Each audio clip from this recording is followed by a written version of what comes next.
முக்கியமான கேரக்டரான பெருமாள் வாத்தியார் அவரோட கேரக்டர் பார்த்தீங்கன்னா உண்மையாலுமே தமிழ்நாட்டுல கலிய பெருமாள் அப்படின்னு சொல்லிட்டு வாழ்ந்திருக்காரு. அந்த கதையும் இந்த கதையும் ரெண்டுமே ஒத்து போகிற மாதிரி தான் இருக்கு.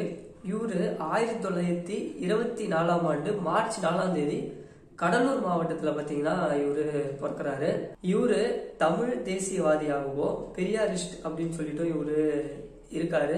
மயிலத்துல இருக்க சிவஞான பயிலகம் மடத்தினரால் நடத்தப்பட்ட ஒரு கல்லூரியில இவரு அவரோட கல்லூரி கல்விய கற்க தொடங்குறாரு. அதுக்கப்புறம் தான் அவரு பெரியார் மீது உள்ள அந்த ஒரு ஈர்ப்பால என்ன ஆகுதுன்னா பெரியார் சுயமரியாதை அப்படின்ற ஒரு இயக்கத்துல தன்னை இணைச்சிக்கிறாரு. இணைச்சதுக்கு அப்புறமா அந்த இயக்கம் சார்ந்த நிறைய கூட்டத்துல இவரு கலந்துக்கிறாரு. அங்க கொடுக்குற அந்த துண்டுச்சீட்டு இதெல்லாம் படிச்சு மறக்காம சர்ப்ரைஸ் பண்ணுங்க.